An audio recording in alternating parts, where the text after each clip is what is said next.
Hi, Chad, Jennifer, and Olive here with Purple Collar Life. Today's video, the debate continues, mowing height. We talked in a video last summer about how I prefer the lawn a little bit shorter. Jennifer likes it a little bit higher. One of the really nice things about this Toro TimeCutter is the very accurate height adjustment. It's really easy to do. Just use your foot and a pull pin and you can quickly choose half-inch increments all the way from 1 inch up to 4.5 inches. After a lot of debate and compromise only on my end, this lawn gets mowed at 4 inches, and we found that it turns out pretty good. We're actually back from a week of vacation, of camping. That's what really lets me know that it's summer, is when we get to go out camping, take the boat out, take the jet ski out, and that's what I look forward to all year long, honestly.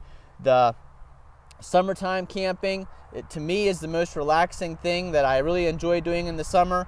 I don't know about Jennifer and Mackenzie and Olive, but for me, that's what lets me know it's summer. Kind of kicks me into that summer groove. Work gets stressful and busy a lot of times, so I look forward to that summer camping. The problem is then coming home and everything's high, we feel behind and everything. Yeah, so after a week away in early June, the grass is still growing like it's springtime. I mowed this all at 4 inches.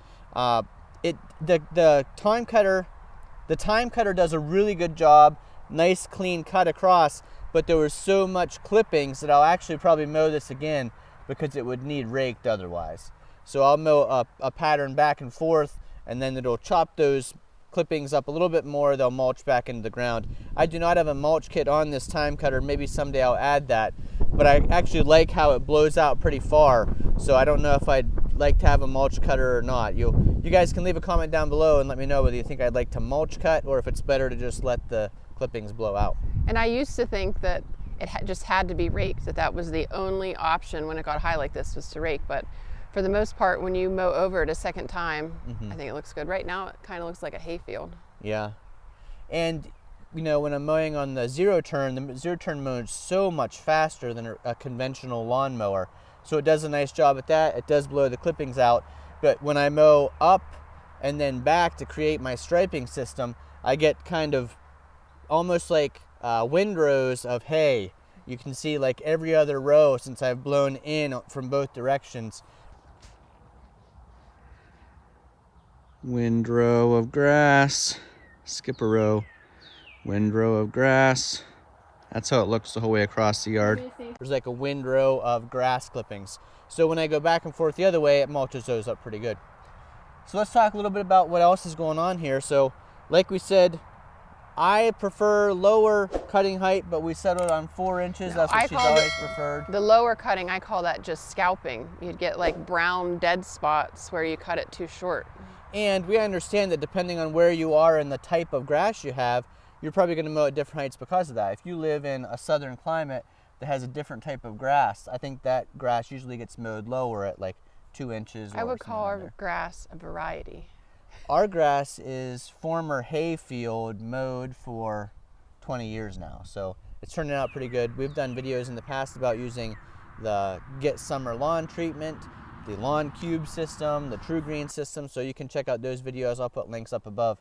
But this year we're not treating the lawn with anything. It's just, it's been nice and wet this spring, so it's actually doing really good. It's got a nice green color. It's coming in nice and thick, and it's definitely growing fast. Yep. So we just got back from a week at camp. You'll see upcoming videos of boating and jet skiing and some tips on things that we really enjoyed trying out this summer so far camping.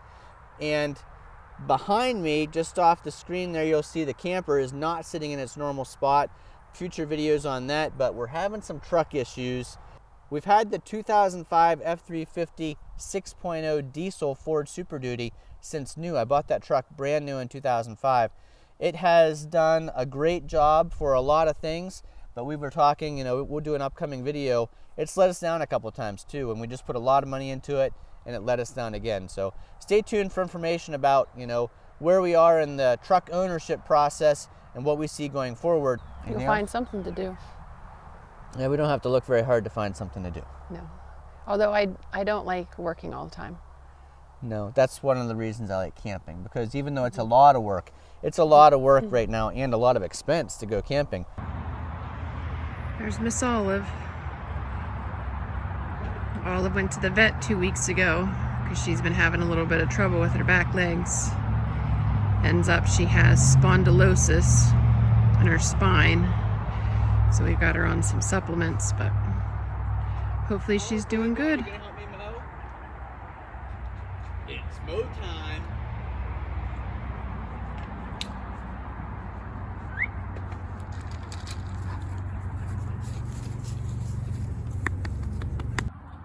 Where'd he come from?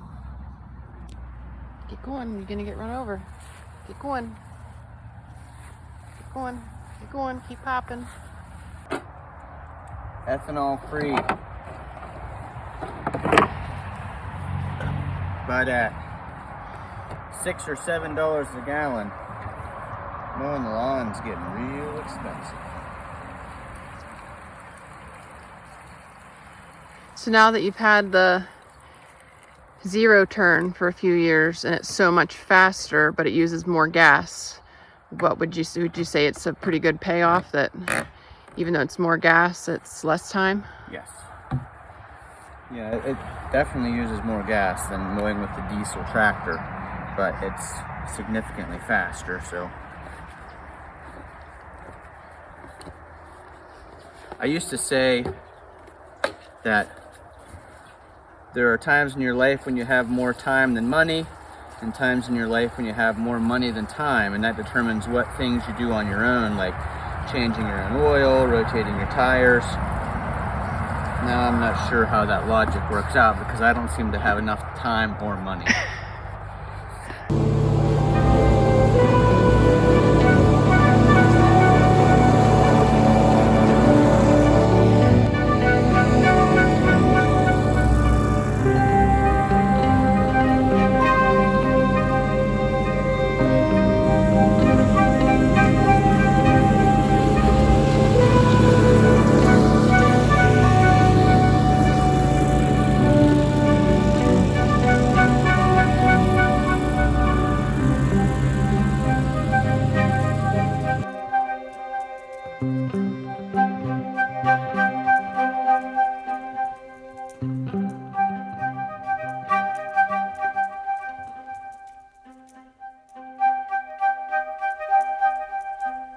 So I do still have some mowing to do. I'm going to mow the rest of this so that we get rid of those windrows of grass.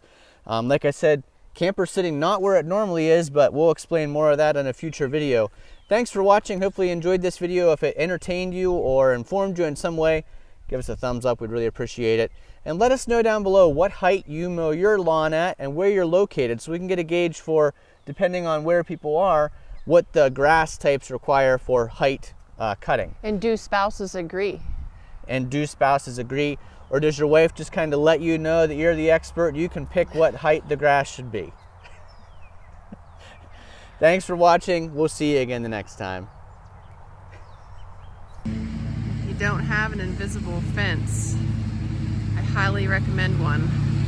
Olive definitely knows her boundary line, never gets too close. So much better after that second time mowing. A couple places where it's a little bit clumpy, but not bad enough to need raked.